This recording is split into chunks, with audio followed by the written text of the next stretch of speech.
Mga kapatid, kung narinig mo ang panalangin ito ngayon, ito ay hindi aksidente. May layunin ng Diyos para sa iyo. Tinatanggap ka namin sa aming komunidad ng pananampalataya, pag-asa at panalangin. Dito, sama-sama tayong lumalapit sa presensya ng Diyos. Naghahanap ng liwanag sa gitna ng dilim, kapayapaan sa gitna ng unos, at kalakasan sa gitna ng kahinaan. Kung nararamdaman mong nag-iisa ka, tandaan mong hindi ka kailanman iniwan ng Panginoon. Ang kanyang presensya ay kasama mo sa bawat paghinga, sa bawat hakbang, sa bawat luha na hindi nakita ng iba. Nakita niya. At ngayon, sa pamamagitan ng panalangin ito, muling bubuksan ang iyong puso sa biyayang ipinagkakaloob niya araw-araw. Tayo ay magsimula sa panalangin ng papuri. Ama namin makapangyarihan, pinupuri ka namin sa umagang ito. Sa lahat ng aming dinaranas, ikaw ang aming kanlungan. Sa bawat pagsubok, ikaw ang aming lakas. Sa bawat tagumpay, ikaw ang aming dahilan. Salamat po sa regalong buhay, sa aming mga mahal sa buhay, sa pagkain sa aming hapag, at sa pagkakataong lumapit muli sa iyo. Sa oras na ito, Panginoon, humihingi kami ng kapatawaran. Sa lahat ng pagkakataong kami lumihis sa iyong landas, sa aming pagiging makasarili, sa aming pagkukulang sa panalangin, sa aming pagtanggi sa iyong paanyaya, patawarin mo kami. Puspusin mo ang aming puso ng iyong espiritu. Linisin mo kami at gawin kaming karapat-dapat na makalapit sa iyong trono ng biyaya. At ngayon, ipinagkakatiwala namin sa iyo ang aming araw. Ilapit mo kami sa mga tamang tao. Ilayo mo kami sa panganib at tukso. Gawin mo kaming liwanag sa aming pamilya, sa aming komunidad at sa aming pinagtatrabahuhan. Bigyan mo kami ng pusong mapagpakumbaba, taingang handang makinig, at labit dila na tanging kabutihan at katotohanan ang isusubo. Basahin natin ang Salmo 62. Sa Diyos lamang nananahimik ang aking kaluluwa. Mula sa Kanya lamang ang aking kaligtasan. Siya lamang ang aking bato at aking kaligtasan. Ang aking matibay na muog. Hindi ako matitinag.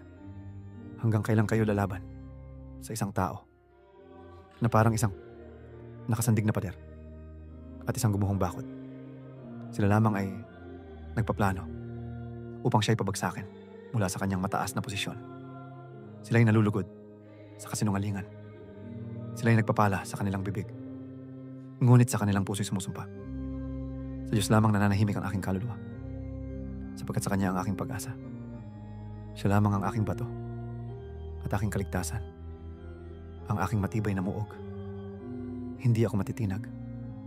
Sa Diyos ay ang aking kaligtasan at aking karangalan. Ang aking matibay na bato, ang aking kanlungan ay nasa Diyos. Magtiwala kayo sa Kanya sa lahat ng panahon. Ubayan, ibuhos ninyo sa Kanya ang inyong mga puso. Ang Diyos ay ating kanlungan.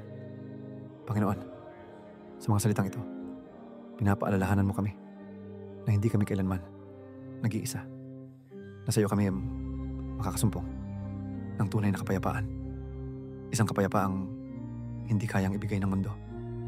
Sa iyo kami maaaring tumahan kahit pa ang paligid ay nagkakagulo. Kahit pa ang aming mga iniisip ay puno ng pangamba. Ikaw ang aming sandalan. At kung may mga kapatid kami ngayon na pinanghihinaan ng loob, dumaranas ng matinding kalungkutan, o dumaranas ng kawalan ng direksyon, o Diyos, yakapin mo sila ngayon.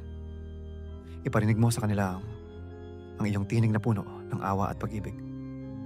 Palitan mo ang takot ng katapangan, ang pagdududa ng pananampalataya, ang kawalan ng pag-asa ng bagong simula.